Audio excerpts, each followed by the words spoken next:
নমস্কার, শুভ সন্ধ্যা। আমি রয়েছে সংযুক্তা। আপনারা দেখছেন নিউজ নাও। চোখ রাখবো এই মুহূর্তের সংবাদে। চরিলাম ব্লকে ট্রেডা প্রকল্প বাস্তবায়নের সরেজমিনে পর্যবেক্ষণ করেন কেন্দ্রীয় খাদ্য, গণবন্টন, ভোক্তা বিষয়ক এবং নবীন ও পুনর্নবীকরণ শক্তি বিষয়ক মন্ত্রকের মন্ত্রী প্রহ্লাদ যোশী। এই প্রকল্পে যে সোলার মেশিন লাগানো হয়েছে সেই জমিতে কি কি ফলন হচ্ছে তাও খতিয়ে দেখেন তিনি। চরিলাম ব্লকের পিএম কুসুম প্রকল্পের বাস্তবায়ন ও সরেজমিনে পর্যবেক্ষণ করেন কেন্দ্রীয় মন্ত্রী প্রহ্লাদ যোশী। কৃষক থেকে শুরু করে বিভিন্ন বেনিফিশিয়ারিদের পরিবারের সাথেও কথা বলেন কেন্দ্রীয় মন্ত্রী।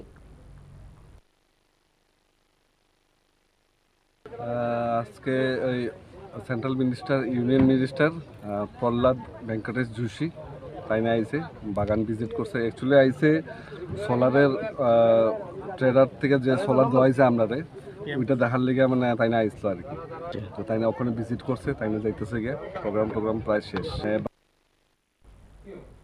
রাজ্যের প্রথম চা বাগান হিসেবে পরিচিত কৈলাস শহরের হীরাছড়া চা বাগানে দীর্ঘদিন যাবৎ শ্রমিকদের বেতন বঞ্চনা ও বিভিন্ন ন্যায্য পাওনার দাবিতে মোছব্বর আলীর বিরুদ্ধে মহকুমা শাসক ও জেলা শাসকের নিকট লিখিত অভিযোগ জানিয়েছেন চা বাগানের শ্রমিকরা।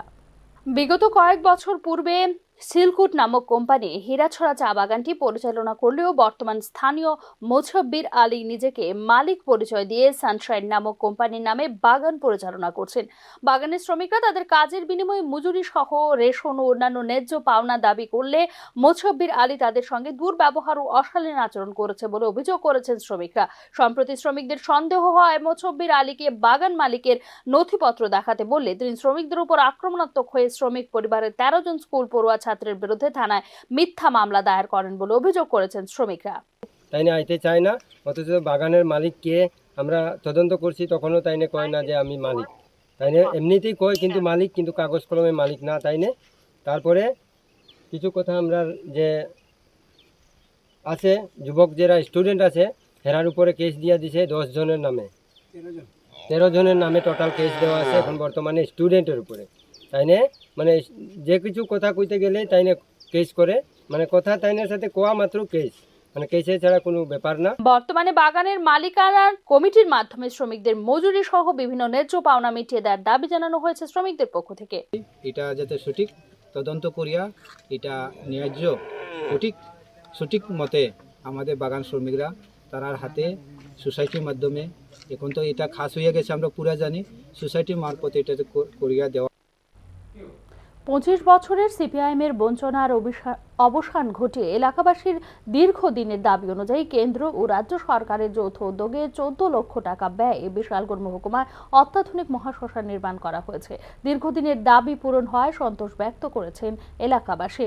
বিশালগড় বিধানসভার অধীন কে নগর, ঘনিয়ামারা, রতননগর, দুর্গানগর, মধুপাড়া, শিবনগর এই 6টি গ্রামের দীর্ঘদিনের সমস্যা সমাধানে অত্যাধুনিক মহাশ্মশান, 6টি স্ট্রিট লাইট, রাস্তা সহ পানীয় জলেরও সুব্যবস্থা করা হয়েছে সরকারের পক্ষ থেকে। কেন্দ্র ও রাজ্য সরকারের যৌথ উদ্যোগে বিশালগড় মহকুমার বিধায়ক সুশান্ত দেবের তত্ত্বাবধানে নির্মিত আধুনিক মহাশ্মশান নির্মাণের জন্য কেন্দ্র ও রাজ্য সরকার সহ এলাকার বিধায়কের প্রশংসা করেছেন স্থানীয় এলাকাবাসী।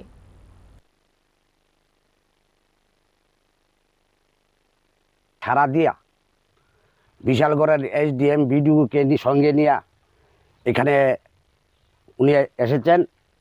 উনি দেখে সঙ্গে সঙ্গে শ্মশানের প্রস্তুতি নিয়েছেন এবং রাস্তার প্রস্তুতি নিয়েছেন।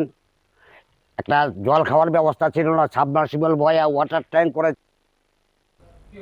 এদিকে ভারত অস্ট্রেলিয়া টেস্ট ম্যাচের শুরু থেকেই চাপের মুখে টিম ইন্ডিয়া। মেলবোর্নের মাঠে অজি বাহিনীর কাছে ধীরে ধীরে অস্বস্তিতে পড়ছে ভারতীয় শিবির।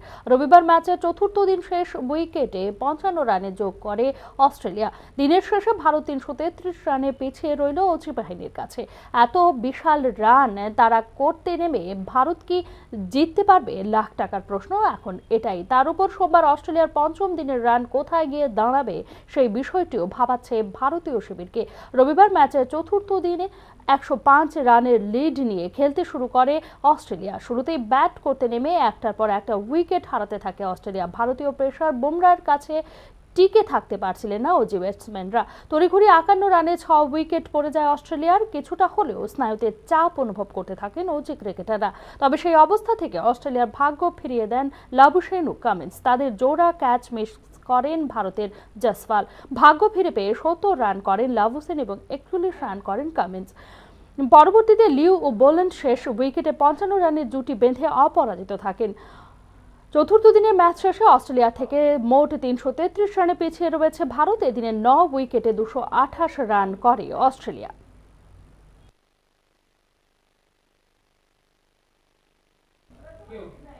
এখনকার মতো সংবাদ এখানেই শেষ করছি। অন্যান্য আপডেটস পেতে চোখ রাখুন নিউজ নাও এর পর্দায়।